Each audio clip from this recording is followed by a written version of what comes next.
Hi, it's Jane here from craftwithjayne.co.uk, and today I'm bringing you my cute little breakfast bar box, and it's got a little Velcro close on it, and it's got this beautiful porridge to go Quaker bar, and I just think it's quite handy. And if you were like going on a day trip early in the morning and you're going to make up a little like breakfast bag with some like maybe juice, some fruit, you could pop this in, and it's got hello, it's a good day. It's just a sweet little breakfast treat, or you know, just a little gift for somebody to leave maybe on a work colleague's desk, or to put in a lunchbox for your child, so that they could have a lovely little bright message from you. So I just thought this was really sweet, so I'm going to show you how to make this today.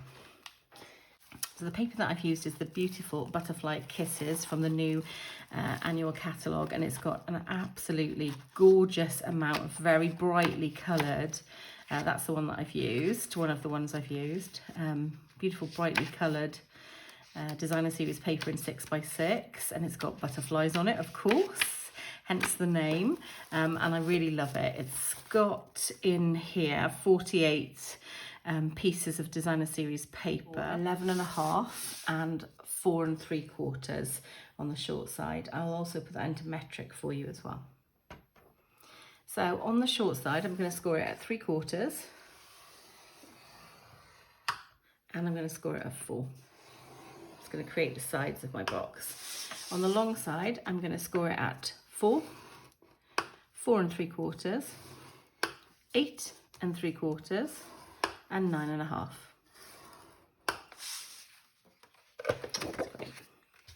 So I'm just going to get my paper snips out, and I'm going to cut up some of these sides. So this is the lid, so I'm going to do the lid first. I'm going to cut down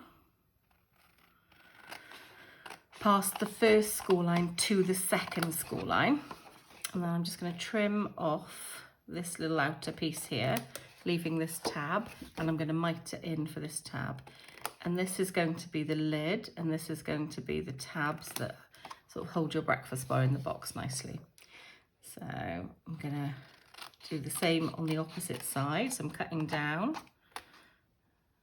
There we go. And I'm going to cut this piece off just here, and then I'm going to mite it in these little tabs just in here. Okay, that is the first part. Now I'm going to cut up these tabs on the side just here and mite it in. I'm going to the first score line, like that. And these are going to help me glue the sides of my box together. And I'm just going to do the same on this side. I'm going to cut in, mite them both, and then I'm going to lay this flat for you to see the template. So this should be your template that you're left with. So I'll get my bone folder out and we can burnish now. So I will burnish the sides first.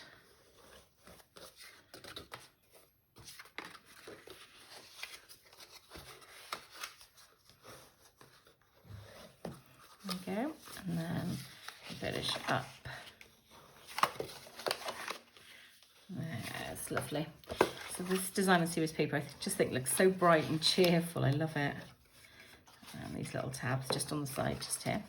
Now I'm going to glue in my pieces before I make my box. So when I make my box, it's going to look like that. So I need to make sure I put the paper the right way around if it's directional. So this one's going to go like that, so I'm going to place it that way, and because this is directional paper for me, so I need to put it on like this. So I'm going to get out my liquid glue, and I'll pop some on the back just here.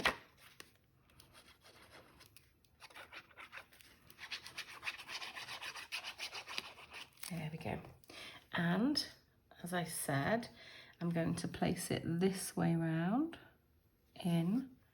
It's of quite a sort of gentle fit.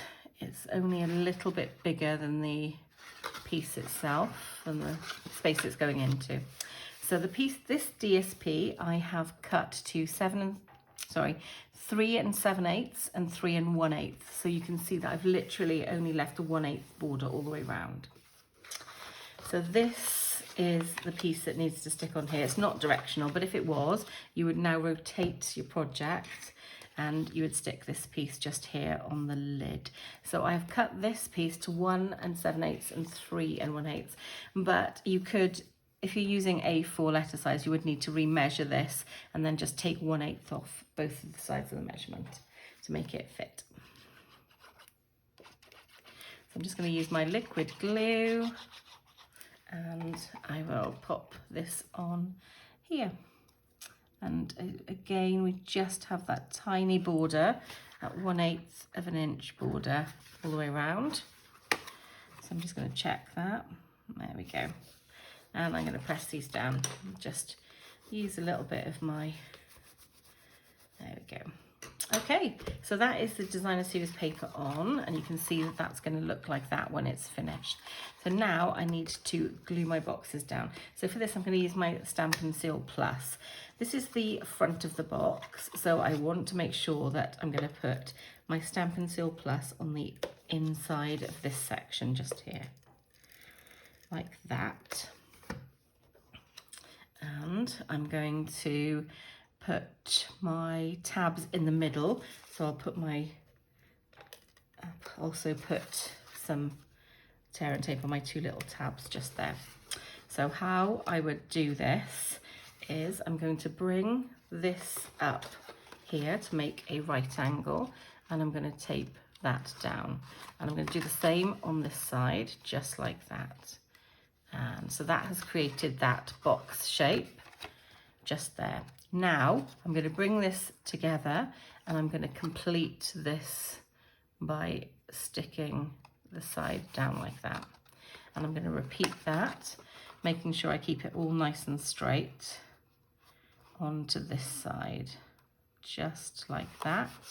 And now I will take my bone folder and just press down the inside. And that way I've got no tab on the inside.